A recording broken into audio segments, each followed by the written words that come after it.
Hello, नमस्कार, good morning, सुप्रभात मेरे छोटे बड़े भाइयों और बहनों।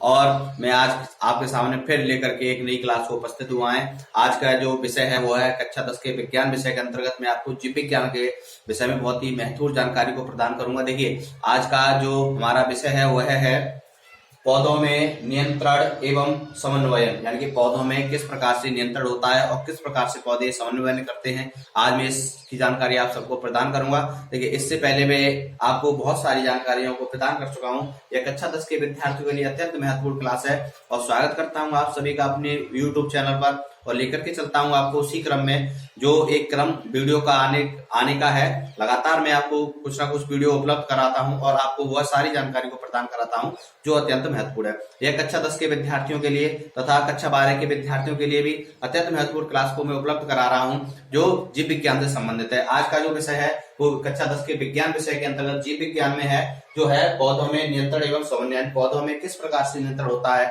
ये पौधे यानी किस प्रकार से पौधे जान सकते हैं कि कौन हमारे पास आ रहा है, कौन हमारे पास नहीं आ रहा है, और किस प्रकार से पौधे अनुक्रिया करते हैं, किस प्रकार उद्दीपन के प्रति अनुक्रिया करने की उनमें क्षमता होती है, ये सारी जानकारी मैं आपको प्रदान करूंगा। देखिए, वैसे तो सभी जीवों में यानी जिसमें सभी जीव आते हैं, जिसमें हमारे पादप भी आते हैं और जंतु भी आते हैं, यानी कि सजीव जो जीव होते हैं पादप और जंतु, इन सभी में नियंत्रण एवं अनुक्रिया यानी समन्वय पाया जाता है। इन सभी जीवों में जो जंतु होते हैं और जो पादप होते हैं उन सभी में नियंत्रण और समन्वय पाया जाता है। देखिए, लेकिन जो जंतु होते हैं उनमें एक विशेष प्रकार का जो तंत्र का तंत्र होता है, तंत्र का तंत्र यानी कि जो तंत्र का तंत्र होता है या संवेदी अंग, ये जो मनुष्य में या जंतुओं में पाए जाते हैं, इनके जरिए से ही जो जंतु होते हैं वो उद्दीपन के प्रति अनुक्रिया करने में सक्षम होते हैं। जिस प्रकार से जब कोई भी मनुष्य या कोई भी बच्चा अनुक्रिया करता है, जैसे मान लीजिए कोई गर्म वस्तु है और गर्म वस्तु पर जब किसी का हाथ लग जाता है तो एकदम हटा लेते हैं, यानी कि किसी भी उद्दीपन के प्रति अनुक्रिया करना ये सभी पौधों में तथा जंतुओं में पाया जाता है। लेकिन पौधों में जिस प्रकार से मनुष्यों में संवेदी अंग तंत्र का तंत्र पाया जाता है, उस प्रकार से पौधों में ना तो संवेदी अंग पाया जाता है और ना ही कोई तंत्र का तंत्र पाया जाता है। पौधों में ना तो कोई संवेदी अंग पाया जाता है, ना तंत्र का तंत्र पाया जाता है। तंत्र का तंत्र किसमें पाया जाता है? जंतुओं में। किसमें पाया जाता है? जंतुओं में। लेकिन पौधे जो है वो भी उद्दीपन के प्रति अनुक्रिया करने में सक्षम होते हैं। उद्दीपन के प्रति अनुक्रिया यानी कि पौधे भी उद्दीपन के प्रति अनुक्रिया करने में सक्षम होते हैं। जैसे जिस प्रकार, देखिए, प्रत्येक पॉइंट आप नोट अवश्य करते चले ताकि आपको यह सारी जानकारी यहीं पर प्राप्त हो जाए, आपको कोई भी रटने की आवश्यकता ना हो। देखिए, किस प्रकार से यानी कि जो उद्दीपन के प्रति जो अनुक्रिया करने की क्षमता है पौधों में वो किस प्रकार से होती है। देखिए, आपने देखा होगा कि कोई भी पौधा जब अनुक्रिया करता है या जब उद्दीपन के प्रति अनुक्रिया करता है, जैसे आपने छुई मुई का पौधा देखा होगा, और जब उसको आपने छुआ होगा तो वो एकदम क्या कहते हैं, उसकी जो पत्तियां होती है वो मुरझा जाती है। क्या होती हैं? जो छुई मुई होता है, छुई मुई, आपने बहुत अच्छी तरह से इसका पौधा देखा होगा। इसकी जो पत्तियां होती हैं, पत्तियां वो क्या करती है, वो यदि उन्हें छू लिया जाए, छूने से मुरझा जाती है। किसकी? यानी कि जो छुई मुई होती है उसकी जो पत्तियां, यदि उसको टच कर दिया जाए या छू लिया जाए या कोई भी वस्तु अगर उसे छू जाती है या संपर्क में आती है तो उनकी पत्तियां क्या होती है? मुरझा जाती है। क्या होता है? वो पत्तियां जो हैं वो सारी पत्तियां मुरझा जाती हैं और कुछ समय बाद हम क्या देखते हैं कि वो सारी पत्तियां फिर उसी अवस्था में आ जाती है जिस अवस्था में वो पहले थी। तो जंतुओं में संवेदी अंग तथा तंत्र का तंत्र पाया जाता है, लेकिन पौधों में ना तो संवेदी अंग पाया जाता है ना तंत्र का तंत्र पाया जाता है। उनमें विशेष प्रकार की एक अनुक्रिया होती है उद्दीपन के प्रति, जिस प्रकार से वो बता सकते हैं कि कोई भी उनके संपर्क में आता है या नहीं। देखिए, आपने कक्षा 9 में भी पढ़ा होगा कि एक वैज्ञानिक थे हमारे देश में जिनका नाम था सर जगदीश चंद्र बोस। सर जगदीश चंद्र बोस, इसके नाम से आप बहुत भली भांति परिचित होंगे। ये जो वैज्ञानिक थे ये भारतीय वैज्ञानिक थे। कौन थे? भारतीय वैज्ञानिक। देखिए जितना भी मैं आपको सब यहाँ पर नोट कर रहा हूँ, जितने भी महत्वपूर्ण पॉइंट बताऊं, ये आपके लिए बहुत ही अत्यंत महत्वपूर्ण है। आप प्रत्येक पॉइंट को नोट करें। देखिए ये भारतीय वैज्ञानिक थे सर जगदीश चंद्र बोस। इन्होंने एक ऐसा यंत्र बनाया जिसका नाम था क्रैस्कोग्राफ। क्या था? क्रैस्कोग्राफ। इन्होंने एक क्रैस्कोग्राफ नाम का एक यंत्र बनाया। जो क्रैस्कोग्राफ था, इससे ही बहुत ही अच्छी तरह से उन्होंने बताया कि कोई भी पौधा जब या कोई भी पौधे के पास कोई भी व्यक्ति पहुंचता है, पहुंचने के बाद वो पौधा किस प्रकार से बता सकता है कि कोई भी व्यक्ति उनके पास पहुंच रहा है। यानी कि पौधे भी अनुक्रिया करते हैं, उनको भी समझने और सोचने की उनमें भी शक्ति होती है, और पौधे बता सकते हैं कि किस प्रकार से कोई व्यक्ति उनके पास पहुंच सकता है। यानी उन्होंने बताया था, जगदीश चंद्र बोस थे, उन्होंने बताया था कि पौधे में हृदय भी होता है तथा वो भी सांस लेते हैं। उन्होंने इस यंत्र का निर्माण किया तथा यह जो यंत्र था आपका क्रैस्कोग्राफ, ये बता सकता था कि पौधे किस प्रकार से उनमें वृद्धि होती है। यानी कि देखिए जिनमें जीवन होता है, ये मैंने आपको पहले ही बताया, जो पादप होते हैं ये भी सजीव होते हैं और जंतु ये भी सजीव होते हैं। सजीव जिनमें जीवन होता है, क्या मतलब? जिनमें जीवन होता है, जीवन होता है वो सभी सजीव कहलाते हैं, या जंतु हो या पादप हो वो सभी सजीव होते हैं। और जो सजीव होता है वो क्या करता है? वो हमारी वृद्धि भी करता है। क्या करता है? वृद्धि भी करता है, और उसमें विकास भी होता है। वृद्धि और विकास दोनों प्रक्रियाएं होती हैं, लेकिन जो वृद्धि और विकास होता है, यानी जो वृद्धि होता है वो एक निश्चित समय तक होती है, विकास होता है उसकी भी एक निश्चित धारा होती है कि किस समय तक कोई भी वृद्धि कर सकता है, कोई भी विकास कर सकता है। मान लीजिए एक पौधा है, यानी कि किस प्रकार से उनमें वृद्धि होती है।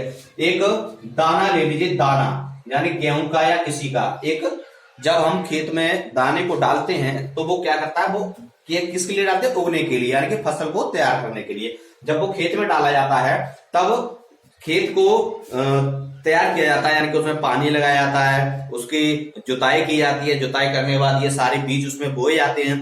तो इनमें एक प्रक्रिया होती है, एक अनुक्रिया होती है। जो दाना है वो फिर क्या करता है? अंकुरण। क्या करता है? ये दाना अंकुरण करता है। प्रत्येक पॉइंट का नोट करते चले। ये दाना क्या करता है? ये दाना अंकुरण करता है। क्या होता है? आपने देखा होगा जो ये जड़ें होती हैं उसकी, वो तो पृथ्वी में जाती है। किसमें जाती है? पृथ्वी में, यानी कि मिट्टी के अंदर। मिट्टी के अंदर यानी जड़ें होती है वो कहाँ जाती है?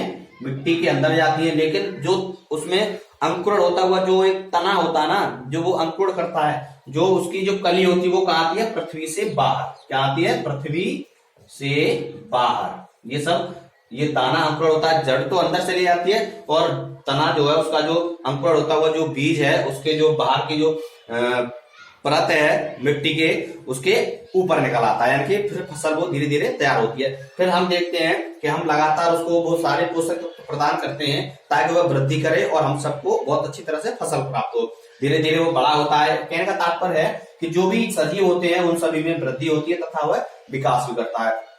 देखिए ये जो मेन पॉइंट है, ये पौधों, ये क्या है? पौधों में समन्वय। पौधों में समन्वयन, यानी कि ये जो प्रक्रिया है ये पौधों में समन्वयन की प्रक्रिया है। ये सारी प्रक्रिया पौधों के अंदर होती है। ये पौधे किस प्रकार से विकास करते हैं, पौधों में कौन से, यानी कि ना तो संवेदी अंग पाए जाते हैं, ना कोई तंत्र का तंत्र पाया जाता, फिर भी पौधों के अंदर ऐसे बहुत से पादप होते हैं, जो बहुत से हार्मोन्स होते हैं जिनके जरिए से ये सारी अपनी प्रक्रिया को संपन्न करते हैं। देखिए प्रत्येक पॉइंट को आप नोट करेंगे तभी बहुत ही अच्छी तरह से आपको समझ में आएगा।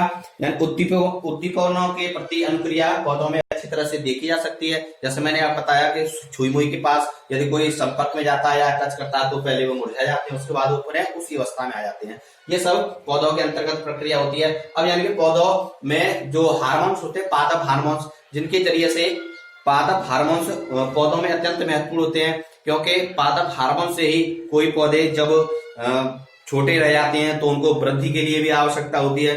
कुछ पौधे ऐसे होते हैं जिनमें फल नहीं आते, तो उन्हें फल लाने के लिए कुछ हार्मोन्स का प्रयोग करके उनमें फल लाया जाता है। ये सारी प्रक्रिया ये सब पौधों में समन्वय के अंतर्गत आती है। ये मैं आपको सारी जानकारी प्रदान करूंगा। अब देखते हैं पौधों पादप हार्मोन्स क्या होते हैं, इसके बारे में आपको बताऊंगा। आप लगातार इस वीडियो को अंत तक अवश्य देखें और उस जानकारी को प्राप्त करें। पादप हार्मोन, देखिए पादप हार्मोन क्या होते हैं ये आपको देखना, आप नोट भी करना, बहुत ही अच्छा है तरह से आपको बहुत अच्छी तरह समझ में आएगा। देखिए पादपों में वृद्धि एवं विकास को नियंत्रित करने के लिए जो आप पादप होते हैं, उन पादपों में वृद्धि एवं विकास को नियंत्रण करने के लिए, नियंत्रण में रखने के लिए या नियंत्रित करने के लिए कुछ विशिष्ट रासायनिक पदार्थ होते हैं। कुछ विशिष्ट रासायनिक पदार्थ यानी पौधों में वृद्धि एवं विकास को नियंत्रित करने के लिए कुछ विशिष्ट रासायनिक पदार्थ होते हैं, जिन्हें हम पादप हार्मोन या वृद्धि नियामक हार्मोन कहते हैं। क्या बोलते हैं? जिन्हें हम पादप हार्मोन या वृद्धि नियामक कहते हैं। यानी कि कुछ जो पादप होते हैं उनमें वृद्धि एवं विकास को नियंत्रित करने के लिए कुछ रासायनिक पदार्थ होते हैं, जिन्हें हम पादप हार्मोन या वृद्धि नियामक कहते हैं। प्रत्येक पॉइंट को आप नोट करना। पादप हार्मोन जटिल कार्बनिक पदार्थ होते हैं। कैसे होते हैं? जो पादप हार्मोन होते हैं वो जटिल कार्बनिक पदार्थ होते हैं। क्या होते हैं? जटिल कार्बनिक पदार्थ होते हैं, जो पेड़ पौधों में निश्चित स्थानों पर बनते हैं। जो आप पेड़ पौधे होते हैं उनके निश्चित स्थानों पर बनते हैं। वो निश्चित स्थान क्या है वो आप देखें।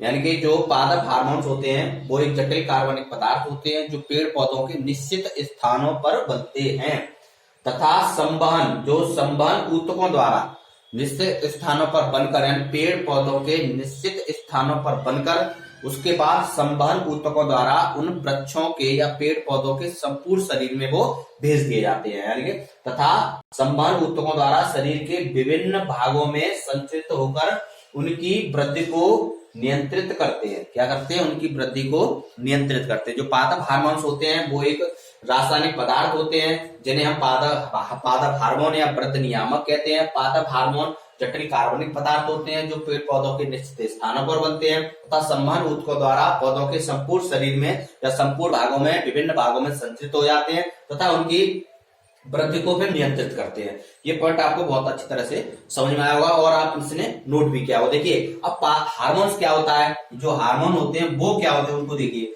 यानी कि हार्मोन शब्द किसे कहते हैं? हार्मोन शब्द एक उत्तेजित करने वाला पदार्थ होता है। क्या होता है? उत्तेजित करने वाला पदार्थ। हार्मोन शब्द का अर्थ है एक उत्तेजित करने वाला पदार्थ। हार्मोन शब्द का अर्थ क्या है? एक उत्तेजित करने वाला पदार्थ। यानी कि जो हार्मोन शब्द का प्रयोग सर्वप्रथम किसने किया था? स्टर्लिंग ने। किसने किया था? स्टर्लिंग ने। जो मैं आपको अंडरलाइन कर रहा हूं उसको आप बहुत ही अच्छी तरह से नोट कर लें और उसको देखें भी, उसको ध्यान में भी रखें कि हार्मोन शब्द का प्रयोग किसने किया था, हार्मोन क्या होते हैं, हार्मोन का अर्थ क्या होता है, ये सब आपको बहुत ही अच्छी तरह से जानकारी को प्राप्त करें और ये सभी आप एक बार लिखें जरूर। यदि आप लिखेंगे नहीं तो आपको फिर कभी भी आवश्यकता पड़ी तो आप भूल भी सकते हैं, लेकिन भूलने की कोई भी आवश्यकता नहीं है। आप मेरे YouTube चैनल पर जाकर डिस्क्रिप्शन बॉक्स जो लिंक दिया है उस पर क्लिक करके ये वीडियो आप देख सकते हैं। फिर पुनः ये जितनी वीडियो मैंने आपको भेजी है वो सभी आप देखें, वो सभी आपके लिए अत्यंत महत्वपूर्ण है और आप इन सभी वीडियो को शेयर अवश्य करें उन सभी अपने साथियों को जिन्हें इनकी बहुत अत्यधिक आवश्यकता है, जो भी इस विषय से संबंधित है। यानी कि जो पादप हार्मोन होते हैं वो एक जटिल कार्बनिक पदार्थ होते हैं और हार्मोन शब्द का अर्थ होता है उत्तेजित करने वाला पदार्थ। और हार्मोन शब्द का जो प्रयोग था वो सर्वप्रथम 1906 में किसने किया था? स्टर्लिंग ने किया था। किसने कब किया था? 1906 में। 1906 में जो स्टर्लिंग वैज्ञानिक थे उन्होंने पादप जो हार्मोन थे उनका प्रयोग किया था और उनका पता लगाया था या पादप हार्मोन शब्द का की खोज की थी। पादप हार्मोन मुख्यतः विभज्योतक कोशिकाएं, पादप हार्मोन मुख्यतः किसमें पाए जाते हैं? विभज्योतक कोशिकाएं और नई पत्तियां, जो उगती हुई पत्तियां होती हैं। आपने देखा होगा जो पेड़ पौधे होते हैं उनमें जो नई नई कलियां निकलती हैं, नई नई पत्तियां निकलती हैं, जो उनका ऊपरी हिस्सा होता है उसमें, जिसे हम विभज्योतक कोशिकाएं कहते हैं, एवं फलों में बनते हैं। कैसे बनते हैं पादप हार्मोन? फूल जो पत्तियां होती है पौधों की उनमें जो नई नई पत्तियां होती हैं उनमें बनते हैं, फलों में बनते हैं, इनमें सभी में पादप हार्मोन्स बनते हैं जो मुख्य रूप से पौधों पर नियंत्रण करते हैं, पौधों की वृद्धि पर नियंत्रण करते हैं। ये आपको बहुत अच्छी तरह से समझ में आएगा। अब मैं आपको बताऊंगा कि पादप हार्मोन्स की एक विशेषता होती है, एक उपयोगिता होती है, वो है क्या है? पादप हार्मोन्स की मुख्य विशेषताएं क्या है और पादप हार्मोन्स कितने होते हैं और उनका जो वर्गीकरण है वह कैसा है, ये सारी जानकारी मैं आपको प्रदान करूंगा। आप प्रत्येक पॉइंट को नोट अवश्य करते चले। पादप हार्मोन की मुख्य विशेषता देखिए, पादप हार्मोन्स की मुख्य विशेषताएं क्या होती है इनको भी देखते हैं, आप नोट अवश्य कर लेना। पादप हार्मोन की मुख्य विशेषता। देखिए जो पादप हार्मोन होते हैं ये जड़, तना एवं कलिका, जड़, तना एवं कलिका, यानी जानते हो जड़ पृथ्वी के नीचे होती है, तना पृथ्वी से ऊपर होती है, और जो कलिका होती है वो पौधों के सबसे ऊपरी भाग में होती है, जिसमें नई नई कलियां निकलती है, नई नई पत्तियां निकलती हैं। के शीर्षस्थ, शीर्षस्थ माने सबसे ऊपर भाग, विभज्यों तक में बनते हैं, यानी सबसे ऊपर भाग, जिससे इससे आगे बताया था जो नई होती हुई पत्तियां होती हैं ये उनमें बनते हैं। तथा फ्लोएम, फ्लोएम ये जो पॉइंट है, इस पॉइंट के बारे में मैंने आपको पिछली वीडियो में बताया था। जिस किसी विद्यार्थी ने या जिन किसी भाई और बहनों ने जो नहीं देखा है वो पिछली वीडियो को देखे, इससे समझ में आएगा कि फ्लोएम क्या होता है। फ्लोएम से होकर अन्य अंगों में पहुंचते हैं, यानी जो फ्लोएम होता है जो पौधों में पाया जाता है, पौधे में संपूर्ण भाग में पहुंचाने का जो भोजन होता है वो फ्लोएम के द्वारा होता है, और जाइलम का जड़ से जो खनिज लवण होते हैं वहां से एकत्रित करके पौधों के संपूर्ण भागों में पहुंचाता, तथा जो भोज्य पदार्थ होते हैं जो सूर्य के प्रकाश में पौधे अपना भोजन बनाते हैं वो फ्लोएम के द्वारा शरीर के संपूर्ण भाग में पहुंचाया जाता है। ये भी आप नोट कर लेना। संपूर्ण अंगों में पहुंचते हैं और सभी अंगों में विस्तृत होकर वृद्धि का नियंत्रण करते हैं। क्या करते हैं, यानी कि ये सभी पौधों के संपूर्ण शरीर में पहुंच जाते हैं और फिर वृद्धि का नियंत्रण करते हैं। जो पादप हार्मोन्स होते हैं ये जड़, तना एवं कलिका के शीर्षस्थ विभज्यों तक में बनते हैं तथा फ्लोएम में से होकर अन्य अंगों में पहुंचते हैं और सभी अंगों में विस्तृत होकर वृद्धि का नियंत्रण करते हैं। पहला पॉइंट। दूसरा पॉइंट देखिए, इन्हें पौधों से निष्कासित भी किया जा सकता है, यानी कि जो पादप हार्मोन होते हैं उन्हें पौधों से निष्कासित भी किया जाता है, किया जा सकता है। तीसरा पॉइंट देखिए, ये पादप वृद्धि, यानी कि जो ये पादप वृद्धि तथा वृद्धि रोधन को नियंत्रित करते हैं, यानी पादपों में वृद्धि तथा वृद्धि रोधन को भी नियंत्रित करते हैं। जो पादप हार्मोन होते हैं वो देखिए सामान्य से कम या अधिक होने पर, यानी पादप या सामान्य से कम या अधिक हो जाते हैं किसी भी पौधे में, जो पादप हार्मोन्स होते हैं वो सामान्य से कम या सामान्य से अधिक हो जाते हैं तो इनका उल्टा प्रभाव पड़ता है। क्या होता है, तो इनका उल्टा प्रभाव पड़ता है, यानी कि सामान्य से कम हो जाए या सामान्य से अधिक हो जाए तो पादप हार्मोन्स का फिर उल्टा प्रभाव पड़ता है। ये कार्बनिक प्रकृति के होते हैं। कैसे होते हैं, ये जो पादप हार्मोन्स होते हैं वो कार्बनिक प्रकृति के होते हैं, इससे पहले भी बताया था आपको। ये अति अल्प मात्रा में, यानी कि ये बहुत कम मात्रा में भी हो तब भी प्रभावशाली होते हैं, यानी कि ये अति अल्प, अल्प माने कम, कम मात्रा में हो तब भी ये क्या होते हैं, प्रभावशाली होते हैं। अब जो पादप होते हैं वो मुख्य रूप से दो प्रकार के होते हैं, यानी पादप हार्मोन्स का वर्गीकरण, पादप हार्मोन्स का वर्गीकरण, यानी कि पादप हार्मोन्स दो प्रकार के होते हैं। पादप हार्मोन्स दो प्रकार के होते हैं। पादप हार्मोन्स दो प्रकार के होते हैं। देखिए पहला होता है, पहला पादप हार्मोन, प्रत्येक पॉइंट को आप नोट करें और नोट करने के बाद ये समझें। मैं पहले वैसे यहीं पर आपको बहुत अच्छी तरह से समझाने की कोशिश करता हूं। पहला होता है वृद्धि प्रवर्तक पादप हार्मोन्स। क्या होता है, वृद्धि प्रवर्तक। पहला क्या होता है, वृद्धि प्रवर्तक पादप हार्मोन, वृद्धि प्रवर्तक पादप हार्मोन, यानी कि जो पौधों में वृद्धि होती है वो वृद्धि प्रवर्तक उसे पादप हार्मोन बोलते हैं। ये संख्या में कितने होते हैं मैं आपको बताऊंगा, आप प्रत्येक पॉइंट को नोट अवश्य करें। ये जो पहला है वृद्धि प्रवर्तक पादप हार्मोन और दूसरा होता है वृद्धि निरोधक पादप हार्मोन। दूसरा क्या होता है, वृद्धि निरोधक पादप हार्मोन। दो पादप हार्मोन है आपके, एक है वृद्धि प्रवर्तक पादप हार्मोन और दूसरा है वृद्धि निरोधक पादप हार्मोन। दोनों पॉइंट आप नोट अवश्य करें। ये संख्या में, यानी कि वृद्धि प्रवर्तक पादप हार्मोन क्या होते हैं ये भी मैं आपको बताऊंगा, और वृद्धि निरोधक पादप हार्मोन क्या होते हैं ये भी मैं आपको बताऊंगा। वृद्धि प्रवर्तक पादप हार्मोन को हम वृद्धि वर्धक पादप हार्मोन भी बोलते हैं। वृद्धि वर्धक क्या बोलते हैं, वृद्धि वर्धक प्रवर्धक, यानी कि इनको हम वृद्धि प्रवर्तक पादप हार्मोन्स बोलते हैं। चाहे वृद्धि प्रवर्तक यानी वृद्धि को करने वाले, या वृद्धि प्रवर्धक यानी जो वृद्धि होती है वो और एक वृद्धि निरोधक पादप हार्मोन क्या होते हैं, ये आप नोट करें। मैं आपको प्रत्येक पादप हार्मोन जो वृद्धि प्रवर्धक पादप हार्मोन है वो क्या है, वृद्धि निरोधक पादप हार्मोन से वो क्या है, मैं आपको ये भी जानकारी को प्रदान करूंगा। आप लगातार वीडियो को अंत तक अवश्य देखें और वीडियो को ज्यादा से ज्यादा उन तक शेयर करें जिनकी इनको बहुत अत्यधिक आवश्यकता है। पादप हार्मोन दो, यानी कि अभी मैंने आपको बताया कि एक वृद्धि प्रवर्धक पादप हार्मोन और एक वृद्धि निरोधक पादप हार्मोन। देखिए, वृद्धि प्रवर्धक पादप हार्मोन वे पादप हार्मोन जो पौधों में वृद्धि की दर को बढ़ाते हैं, यानी वे पादप हार्मोन जो पौधों में वृद्धि की दर को बढ़ाते हैं उन्हें बोलते हैं वृद्धि प्रवर्धक पादप हार्मोन। जैसे ऑक्सिन है, जिब्रेलिन है, साइटोकाइनिन है, ये 3 ऐसे पादप हार्मोन हैं जो पौधों में वृद्धि की दर को बढ़ाते हैं। तथा वृद्धि निरोधक पादप हार्मोन वे पादप हार्मोन जो वृद्धि की दर को कम करते हैं। क्या करते हैं,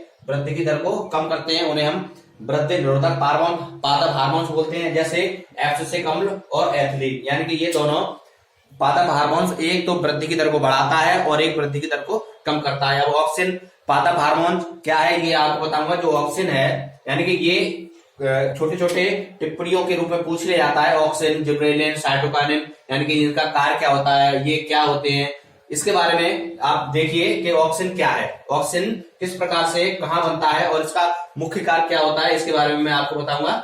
देखिए, ऑक्सिन का कार्य क्या है उसको भी देखते हैं। ऑक्सिन पादप हार्मोन में, यानी जो पादप हार्मोन होते हैं, पादप हार्मोनों में ये सबसे महत्वपूर्ण ऑक्सिन है, यानी पादप हार्मोन में ये सबसे बहुत महत्वपूर्ण ऑक्सिन है। ये पौधों के ऊपरी सिरों पर बनते हैं। कहां बनते हैं, ये जो ऑक्सिन होते हैं वो पौधों के ऊपरी सिरों पर बनते हैं। ये मुख्यतः कोशिकाओं के दीर्घीकरण द्वारा वृद्धि को नियंत्रित करते हैं। ये जो ऑक्सिन होते हैं वो कोशिकाओं के दीर्घीकरण के द्वारा पौधों पर या उसके द्वारा नियंत्रण करते हैं, पौधों की वृद्धि पर नियंत्रण करते हैं। कहां बनते हैं, पौधों के सबसे ऊपरी भाग में बनते हैं। यानी कि इनका उपयोग कायिक जनन, किसके, कायिक जनन, यानी कि जो पौधे जो ऑक्सिन होता है इनका उपयोग कायिक जनन के द्वारा किया जाता है। जैसे आपने वो देखा होगा गुलाब देखा होगा, गुलाब की लकड़ी को यदि कहीं लगा दिया जाए तो गुलाब की लकड़ी इन ऑक्सिन की ही सहायता से वो तैयार हो जाती है। यानी कि गुलाब की लकड़ी जो है वो ऑक्सिन की ही सहायता से तैयार हो जाती है। आपने देखा अनसेक फलन द्वारा फल निर्माण, यानी कि किसी भी जो पौधे होते हैं उनमें जो फलों का निर्माण किया जाता है वो ऑक्सिन के छिड़काव से ही उन जिन पर फल नहीं आते उन पर हम अंशिक फलन को प्राप्त कर सकते हैं। ये जो फल होते हैं वो बीज रहित होते हैं, जैसे नींबू है, संतरा है, नींबू संतरा, ये सब ऑक्सिन के छिड़काव के बीज रहित फलों को प्राप्त कर सकते हैं। और पुष्पन है, मान लीजिए कोई पौधा है और जिस पर पुष्प आते हैं और तुरंत झड़ जाते हैं, पुष्प आते हैं और झड़ जाते हैं, तो जो ऑक्सिन है इसके छिड़काव से उनके झड़ने की जो प्रक्रिया उसको रोका जा सकता है और उसके बाद फिर फलों को प्राप्त किया जा सकता है। यानी कि जो बगीचे में जब एक माली जो रखवाली करता है वह ऑक्सिन के छिड़काव से ये सारी, यानी कि जो पुष्पन है उसकी प्रक्रिया को कर सकता है, यानी कि जो झड़ जाते हैं पुष्प उनको रोक सकता है और जो फल होते हैं उन पौधों पर छिड़ककर बीज रहित जो फल होते हैं उनको प्राप्त, यानी कि ये जो अनिषेक जलन जो फल होते हैं उनमें फिर जो नींबू है, संतरा है, इनमें बीज नहीं होते, ऐसे फलों को वो प्राप्त कर सकते हैं। और ऑक्सिन के कुछ उदाहरण हैं, जैसे इंडोल एसिटिक अम्ल जिसे IAA बोलते हैं, इंडोल ब्यूटेरिक अम्ल जिसे IBA बोलते हैं, इंडोल 3 पायरुविक अम्ल जिसे I3PA बोलते हैं, बीटा नेफ्थलीन एसिटिक अम्ल जिसे बीटा NAA बोलते हैं, 2,4 डाइक्लोरोफेनॉक्सी एसिटिक अम्ल जिसको 2,4-D बोलते हैं। यानी कि ये कुछ इनके उदाहरण हैं। यानी ऑक्सीजन के छिड़काव से ये जो फल प्राप्त करने की प्रक्रिया है इनको हम प्राप्त कर सकते हैं।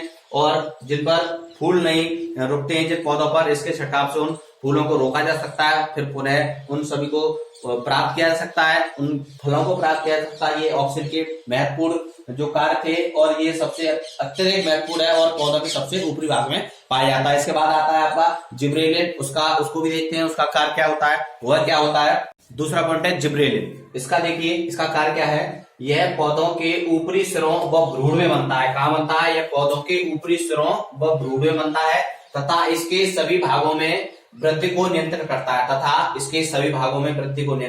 है इसकी खोज फारसोमा के धान, यानी कि जिब्रेलिन की खोज कहां की गई थी? फारसोमा के धान के खेत में हुई थी। फारसोमा के धान के खेत में हुई थी किसकी? जिब्रेलिन की खोज। जहां एक फफूंद से संक्रमित धान के पौधे सामान्य पौधों से कई अधिक लंबे थे, यानी कि जो संक्रमित फफूंद के धान के पौधे थे वो सामान्य पौधों से कई अधिक लंबे थे। यावता एवं हयासी ने फफूंद से इस पदार्थ को अलग किया, यानी कि जो वैज्ञानिक थे यावता एवं हयासी, इन्होंने इस फफूंद वाले धान के पौधे को अलग किया और यह पाया कि ये जिब्रेलिन धान के पौधे फारसोमा के खेत में पाया गया था। अब ये इसका उपयोग देखते हैं। इसका उपयोग क्या है? जिब्रेलिन शैवाल कवक से लेकर पुष्पी पादपों तक सभी में पाया जाता है। जो किसमें पाया जाता है? जिब्रेलिन शैवाल कवक से लेकर पुष्पी पादपों तक सभी में पाया जाता है। इसका जो मुख्य कार्य होता है वो कार्य क्या है? कोश का दीर्घीकरण, यानी कि पौधों की लंबाई में वृद्धि करना, यानी कि पौधों की लंबाई में वृद्धि करना, यानी कि लंबाई में वृद्धि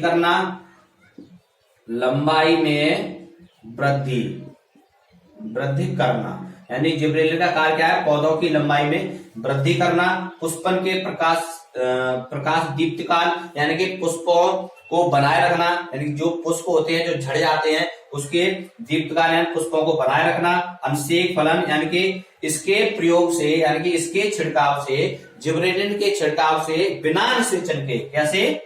बिना निषेचन के बीज रहित फलों को प्राप्त किया जा सकता है, यानी कि बिना निषेचन के बीज रहित फलों को प्राप्त किया जा सकता है। प्रसुप्ति काल, यानी कि ये प्रसुप्ति काल की जो अवस्था होती है उसको पौधों में प्रसुप्त काल की अवस्था को कम करता है, यानी कि जो पौधों में जो प्रसुप्त काल की अवस्था होती है उसको कम करता है। आकार में वृद्धि, यानी कि इसके छिड़काव से जो पौधे होते हैं जो आकार में बढ़ते नहीं है, जैसे टमाटर है, मटर है, इन सभी के इसके छिड़काव से यदि इन पर छिड़काव कर दिया जाता है तो वो आकार में बढ़ जाते हैं तथा उनकी पत्तियां चौड़ी हो जाती हैं। ये इसका कार्य होता है। अब हमारा इसके बाद में आता है साइटोकाइनेन। वह क्या है उसको भी देखते हैं। साइटोकाइनेन, देखिए साइटोकाइनेन सर्वप्रथम इसे ईस्ट से प्राप्त किया गया। किससे प्राप्त किया गया? साइटोकाइनेन को ईस्ट से प्राप्त किया गया। सर्वप्रथम कहां से प्राप्त किया गया? इसे ईस्ट से प्राप्त किया गया। आप नोट अवश्य करें, किया गया था। बाद में मक्का एवं नारियल में भी इसे पाया गया। बाद में किसमें पाया गया? मक्का में और नारियल में भी इसे पाया गया। काइनेटिन तथा जिएटिन इसके उदाहरण है। काइनेटिन और जिएटिन इसके उदाहरण है, यानी कि इसमें आपको सिर्फ यह याद रखना है, यह सर्वप्रथम किसमें पाया गया? ईस्ट में पाया गया। उसके बाद मक्का तथा नारियल में भी पाया गया। इसके जो मुख्य कार्य है, कोश का विभाजन, यानी कि इसके छिड़काव से नई कोशिकाओं का विभाजन होता है, यानी कोशिकाएं विभाजित होती हैं। इसके छिड़काव से जो अंगों का निर्माण होता है, पौधों में नए अंगों का निर्माण होता है। इसमें पार्श्व शाखाओं में वृद्धि, यानी कि इसके छिड़काव से जो पौधों में जो शाखाएं होती हैं, जो पार्श्व शाखाएं होती हैं, उनके निर्माण में भी वृद्धि होती है। यानी पार्श्व जो शाखाएं होती है जिसमें नई नई कलियां निकलती हैं, कलिकाएं निकलती है, उसमें भी इसका कार्य होता है जीर्णता को रोकना। यानी कि जो जीर्णता होती है पौधों के अंदर, यानी कि पत्तियां पीली पड़ना या पौधे मुरझाना या पौधे को नष्ट होना, यानी कि इसके छिड़काव से पौधों की जीर्णता को भी रोका जा सकता है। यह जो महत्वपूर्ण पॉइंट थे जो आपके वृद्धि प्रवर्धक पादप हार्मोन्स के थे, मैंने आपको बताए। अब मैं आपको सिर्फ दो जो रह गए हैं आपके वृद्धि निरोधक पादप हार्मोन्स, वो क्या है? एक है एब्सिसिक अम्ल और दूसरा एथिलीन। ये क्या होता है ये आपको भी बताऊंगा। देखिए अब हम देखते हैं एब्सिसिक अम्ल। जो वृद्धि निरोधक पादप हार्मोन्स हैं वह क्या है? देखिए एब्सिसिक अम्ल वृद्धि निरोधक पादप हार्मोन है। कॉल्स एवं एडिकेट, यानी कि ये जो कॉल्स एवं एडिकेट ने सन 1961 से 65 में कपास के जो पौधे थे, यानी कपास के पौधों की कलियों में इसे अलग किया। यानी किसने? कॉल्स एवं एडिकेट ने कब? 1961 एवं 1965 में कपास के पौधों की कलियों से इसे अलग किया। कोशिका विभाजन को रोकता है। यह क्या करता है? यह कोशिका विभाजन को रोकता है। जो एब्सिसिक अम्ल होता है, ये वृद्धि निरोधक जो पादप हार्मोन्स होता है वो कोशिका के विभाजन को रोकता है। इसे हॉल्स एवं एडगेट ने सन 1961 से 1965 में कपास के पौधों से इसे अलग किया था। इसका जो कार्य है मुख्य रूप से वह क्या है, यह आलू के कंद को बनने में सहायता करता है। इसमें जो आलू होता है, आलू के कंद को बनने में यह अम्ल जो सहायता करता है, यानी पर्णहरिण को नष्ट करता है। इसके छिड़काव से पौधों में जो पर्णहरिण पाया जाता है वो पर्णहरिण यानी कि जो नष्ट हो जाता है, और पौधे की जो पत्तियां होती है वो पीली पड़ जाती हैं, और पीली पड़ने के बाद वो गिर जाती है, यानी कि पौधों में जीर्णता आ जाती है। कलियों और बीजों के अंकुरण को रोकता है, यानी कि जो पौधों में जो कलियां होती हैं इसके छिड़काव से नई कलियां बनना बंद हो जाती हैं तथा बीजों का अंकुरण भी बंद हो जाता है। इसके छिड़काव से यह पौधों के में प्रभाव पड़ता है, यानी रंध्रों को बंद करके बाष्पोजन को रोकता है, यानी कि इसके छिड़काव से पौधों की जो पत्तियां होती हैं वो उनमें रंध्र पाए जाते हैं जो बाष्पोत्सर्जन में सहायता करते हैं, वो बंद हो जाते हैं, और बाष्पोत्सर्जन जो क्रिया है वो प्रभावित होती है, यानी वह रुक जाती है। पुष्पन को भी रोकता है, यानी कि इसके छिड़काव से जो पौधे में जो पुष्प खिलते हैं, अगर इसका छिड़काव हो जाए तो फिर नए फूल, नए पौधों में जो पुष्प निकलते हैं वो नए पुष्प फिर नहीं निकलते हैं, ये इसका प्रभाव होता है। अब जो लास्ट है हमारा एथिलीन, वह क्या है उसको भी देखते हैं। अब लास्ट पॉइंट हमारा एथिलीन। एथिलीन क्या है, यह एकमात्र ऐसा हार्मोन है जो गैसीय अवस्था में पाया जाता है। कैसा पाया जाता है, यह एक ऐसा हार्मोन है जो गैसीय अवस्था में पाया जाता है। इसकी खोज बर्ग ने की थी। कब की, किसने की थी, बर्ग ने 1962 में। कब, 1962 में इसकी खोज बर्ग ने सन 1962 में पादप हार्मोन्स के रूप में की थी, यानी कि यह एक ऐसा हार्मोन है जो गैसीय अवस्था में पाया जाता है। इसकी खोज बर्ग ने 1962 में पादप हार्मोन्स के रूप में की थी। यह फलों को पकाते समय इसकी सांद्रता बढ़ जाती है, यानी कि जब फल पकते हैं तो इसकी सांद्रता बढ़ जाती है। इसके जो कार्य हैं मुख्य रूप से वह क्या है, यानी कि यह पौधों की लंबाई में वृद्धि करता है, यह फलों के पकने में भी मदद करता है, यानी जो फल होते हैं वो पकने में मदद करता है, तथा मूल रोगों का निर्माण एवं अंकुरण में वृद्धि करता है। इसके छिड़काव यानी कि यह फलों के पकने में, पौधों की लंबाई में तथा मूल रोगों के निर्माण एवं अंकुरण में भी मदद करता है। यानी कि जो एथोफॉन नामक जो यौगिक होता है उसमें से एथिलीन नामक गैस निकलती है। एथोफॉन नामक जो एक यौगिक होता है उसमें से एथिलीन गैस निकलती है जो फलों के पकाने में कार्य करती है। जैसे अंगूर है, केला है और बहुत से आम है जो ये पकाने में कार्य करती है। औद्योगिक स्तर पर यानी कि अत्यधिक मात्रा में ये पकाए जाते हैं और फिर सभी छोटे बड़े शहरों में, गांवों में या कस्बों में इनको बेच दिया जाता है। यानी कि एथिलीन से ही वो सारे जो फल होते हैं कच्चे फल पककर तैयार होते हैं। एथोफॉन नामक यौगिक से यह गैस निकलती है। यह जो आज मैंने आपको बताया ये बहुत ही कक्षा 10 के विद्यार्थियों के लिए बहुत ही महत्वपूर्ण विषय था जो पौधों में नियंत्रण एवं समन्वय के अंतर्गत आता है। आज मैंने पौधों के बारे में आपको बताया जो अत्यंत महत्वपूर्ण था। ऑक्सिन, जिबरेलिन, साइटोकाइनिन, एथिलीन तथा जो एब्सिसिक अम्ल था उसके बारे में, पादप हार्मोन्स के बारे में आपको जानकारी दी। यदि आपको यह वीडियो पसंद आया तो एक बार वीडियो को लाइक अवश्य करें और ज्यादा से ज्यादा उन बच्चों तक, उन भाइयों और बहनों तक इस वीडियो को पहुंचाएं जिनके अत्यधिक इसको आवश्यकता है। वीडियो को अंत तक देखने के लिए आप सभी को लोगों को बहुत बहुत धन्यवाद।